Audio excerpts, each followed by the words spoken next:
As you can probably tell from this awful video, I'm not a vlogger, okay? I have no experience with this, but I wanted to do one today just because we're gonna do something a little special. I'm gonna cheat on someone. That's right, I'm gonna go cheat on you. I'm sorry. I'm gonna go play with the touchbar MacBook Pro at the Apple store, so I hope I still love you when I get back. I saw somewhere where the only way to make it official that you're gonna go do a vlog is this. Let's do this. Probably shouldn't be doing this part, especially while driving, but I wanted to look somewhat professional. I mean, you know, those normal vloggers, they're just weaving in and out of traffic, you know, boom, boom, boom, while still staying completely on the camera. So stoic, just. But we're almost there. I should have done a time lapse. I'm not that cool. Well, parking just came through in the clutch, so let's get it going.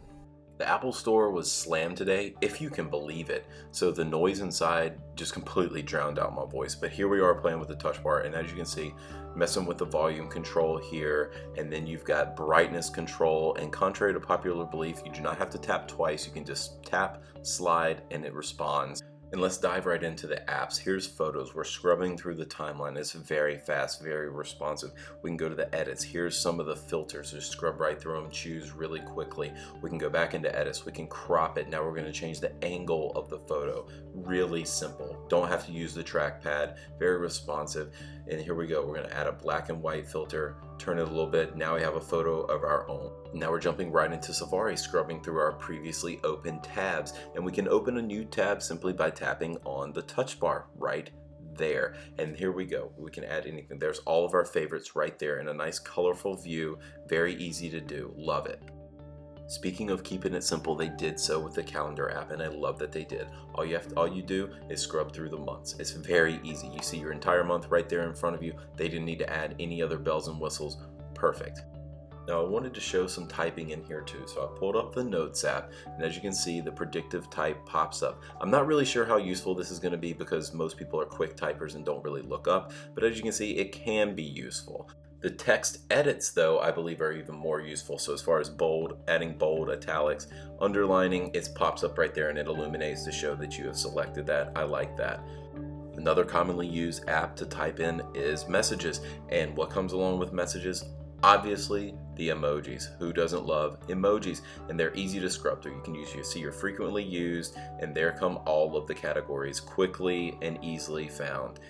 Finally, let's move into Maps, and it's very colorful and very simplistic. I love how they did it. Now you can deep dive into a lot of different things and share within a lot of different apps, but I love how simple it really was. Now, how did I actually feel about the touch bar immediately leaving the Apple store?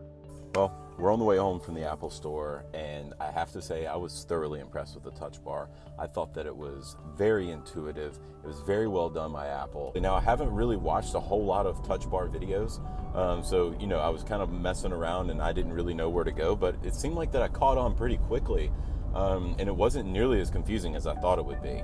It worked well. There were things that I found that I do with my trackpad now that I was like, this is not that cumbersome. I don't mind doing this at all. Why would I even consider doing it another way? And I just did them with the touch bar, and I'm like, oh, now I know why they did this. Now it makes sense. I found myself looking at the compare models and the pricing just to double check that it was actually $300 more, because now I want it. But don't worry, I've come back home to you. And isn't that what truly matters?